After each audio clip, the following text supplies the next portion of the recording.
দেখেন গরুর পূজা কিভাবে শুরু হয় পৃথিবীতে প্রথম। মূসা আলাইহিস সালাম আল্লাহর সাথে সরাসরি কথা বলতেন। ওয়াকাল্লামাল্লাহু মূসা তাকলিমা। সুবহানাল্লাহ পড়েন, আওয়াজ তুলে সবাই বলেন সুবহানাল্লাহ। এখন বনি ইসরাইল হচ্ছে পৃথিবীর সবচেয়ে গোয়ার জাতি। তারা বলে মূসা, তুমি যে আল্লাহর সাথে কথা বলো আমরা তো দেখি না, তুমি যে কথা বলো আমরা তো শুনি না, তো কি করতে হবে? বনি ইসরাইল বলে আমাদের মধ্য থেকে 70 জন নিয়ে যাইতে হবে তোর পাহাড়ে। ওরা আয়সা যদি কয় হয় আমরা শুনছি তাহলে বিশ্বাস করব।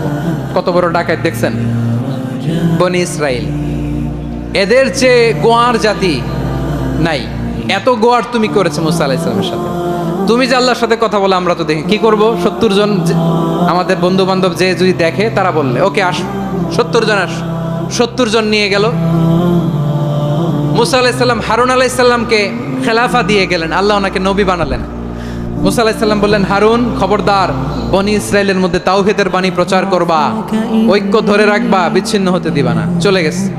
এইদিকে বনি ইসরাইলের এক দুষ্ট লোক ছিল, নাম সামিরি। কি নাম? সামিরি। সে সবাইরে বলল তোমাদের স্বর্ণগুলো ফালাও। স্বর্ণগুলো ফেললো, বনি ইসরাইলের স্বর্ণগুলোকে গলিয়ে সে একটা গরুর বাচ্চা বানালো। গোবৎস। কিসের বাচ্চা? দেখেন গরুর পূজা কিভাবে শুরু হয় পৃথিবীতে প্রথম। গোবৎস পূজা, গরুর বাচ্চার পূজা কিভাবে?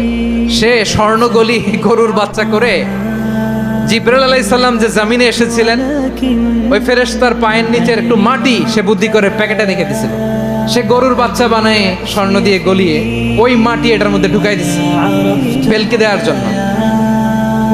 স্বর্ণ দিয়ে বানানো গোবৎস গরুর বাচ্চার গায়ে যখন সেই মাটি ছুঁড়ে দেয়া হলো, এখন বাছুরের ভেতর থেকে ভ্যাঁ ভ্যাঁ আওয়াজ আসতেছে। কি আসতেছে? সবাই তো অবাক। সামিরি বলে, আরে তোমরা যে 70 জন দিয়ে মুসা আলাইহিস সালাম রে পাঠাইছো, ওইদিকে এত ঘুরতেছে, আল্লাহরে খুঁজে পায় না, আল্লাহ তো এটার ভিতরে ঢুকছে। নাউজুবিল্লাহ বলবেন না? তোমরা যে 70 জন দিয়ে পাঠাইলা, 70 জন নিয়ে মুসা আলাইহিস সালাম খালি ঘুরতেছে, আল্লাহরে পায় না। পাবে কেমনে? আল্লাহ তো নাউজুবিল্লাহ এটার ভিতরে। সেজদা দাও। এই সেজদা দিয়ে গেল। আল্লাহর নবী হারুন আলাইহিস সালাম বললেন, খবরদার এটা সুস্পষ্ট শিরক। আল্লাহ সব গুনাহ মাফ করে, শিরকের গুনাহ মাফ করে না। খবরদার তোমরা থামো। কে শোনে কার কথা? এই যে যেমন এখন আপনারা আমার কথা শুনতেছেন না? শুনতেছেন?